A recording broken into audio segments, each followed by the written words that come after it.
Hello, our dear football lovers! Have you already heard? The Erling Haaland transfer saga is over. On May 10th, the football world was completely blown up. Manchester City have announced the signing of one of the most promising new generation players. Manchester City can confirm that we have reached an agreement in principle with Borussia Dortmund for the sale of striker Erling Haaland to the club on 1st of July 2022. The transfer remains subject to the club finalizing terms with the player, the club said in a statement. The happiness of Manchester City supporters knew no bounds. One of the best strikers out there moves to the Etihad. Here are the transfer details in brief. Firstly, they say it will be a 5-year contract, but we haven't seen official confirmation of this info. What about the money, you will ask? And we have an answer. According to The Athletic, Haaland will become one of the club's highest paid assets, but his wage will not exceed the maximum of £375,000 a week, the sum that Kevin De Bruyne receives. Pep is very afraid of any imbalances in the dressing room. The Athletic also reveals the transfer amount, €75 million. But later on, the insider Fabrizio Romano disagreed, emphasizing on the sum closer to €60 million. Perhaps the difference is due to the fact of the first source taking into account potential bonuses, and the second only a fixed payout. Both are just guesses though.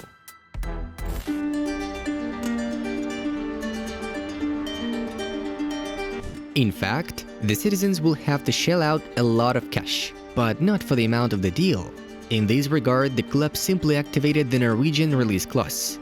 The Telegraph provided another point of view on the situation. First, 60 to 75 million euros for the transfer itself. Second, 49 million euros will go to players' agents and representatives. And third, 125 million euros for salaries under a 5-year agreement, including a signing bonus. So that's 124 million euros if not considering salaries. Impressive! And speaking of commissions, the information quite differs here. For example, Marca mentions 80 million euros. 30 million goes to Haaland's father Alf Inge, and another 50 to the agency headed by the late Mino Raiola. The Mirror has a more abstract look on things. In total, Manchester City are about to spend more than 230 million euros, with most of this amount going to the agency.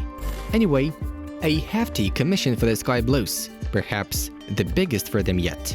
Interestingly enough, only Kylian Mbappe, who is set to join Real Madrid this summer, is currently valued more than Haaland.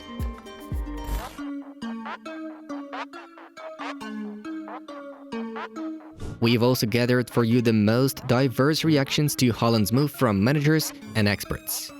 It's a decision for the club to make a good sign for the future. Erling may come for many years hopefully, and I'm pretty sure he will adapt perfectly to our team. The players make you a good manager. He's an incredible young talent, perfect age. I'm pretty sure we are going to help him settle as best possible, Guardiola told Sky Sports.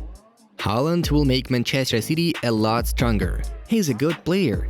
City has never and will never be a team that wins because of one player. They have a specific way to play, and I think Erling will all of a sudden realize that he will score a lot of goals at the second post where he just puts his foot on it. And he will love that. He is a real beast. He was injured a couple of times at Dortmund, but when he is fit, he is a real beast. Unfortunately, he is a really good signing. Klopp was quoted as saying by the Daily Mail.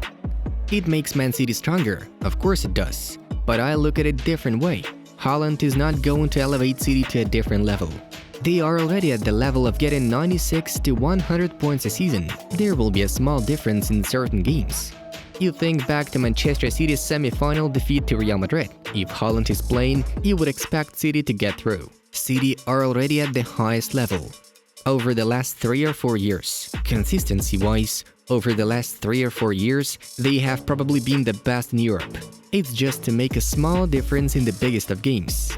Jamie Carragher noted, "My first reaction when I heard that Manchester City had agreed to sign Erling Haaland was just, wow.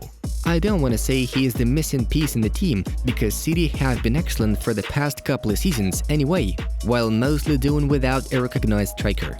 But he will add a whole new dimension to their play. Every time I watch him, his finishing is just ridiculously good. I still think City missed too many chances, but that won't happen very often when they fall to Haaland. His numbers aren't only great in the Bundesliga, either they are just as impressive in the Champions League, said former Manchester City defender Micah Richards. Well, here you have it, comprehensive answers explaining why Manchester City need Haaland. As we can see, Jurgen Klopp and Jamie Carragher already got noticeably tense.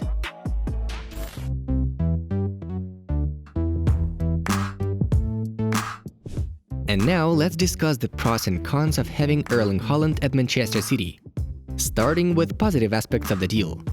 Manchester City's Pep Guardiola got used to playing without a finisher, which often affects the team's overall performance. With Haaland in the lineup, this issue will be resolved. In 88 appearances for Borussia Dortmund, in all competitions, Erling netted 84 goals and provided 24 assists. Unbelievable figures! The competition on all fronts would have been stronger if Haaland moved to another team. Last year, Liverpool, Manchester United, Chelsea, Bayern Munich, Real Madrid and Barcelona were considered as his next stop. The Norwegian would bolster all mentioned teams in their domestic tournaments and the Champions League, which could prevent Manchester City to achieve its two main aims, which are the Premier League and the main European Cup triumphs. Getting a 21-year-old youngster for 75 million euros is a small price, even with sky-high commissions. As a result, the deal could pay off twice, and potentially 3 times, in case Erling succeeds in Manchester and doesn't leave after his agreement expires. A clear example of smart schemes arranged by the Citizens director Ferran Soriano and Chiqui Begiristain, which can bring trophies and profits, especially if the Norwegian uses the team as a transit option to Real or Barcelona. And now we are to dwell on the potential disadvantages. We still need to see Haaland in action, performing every week against teams that are keen to use the infamous super defensive boss tactics, the scenario that often occurs with Manchester City.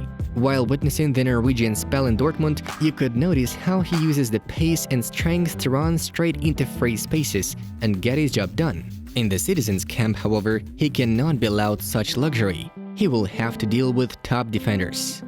Another potential problem for Haaland could be the relentless pressing that Guardiola demands from any player, the aspect of the game the attacker demonstrated in Germany, but which he still doesn't like.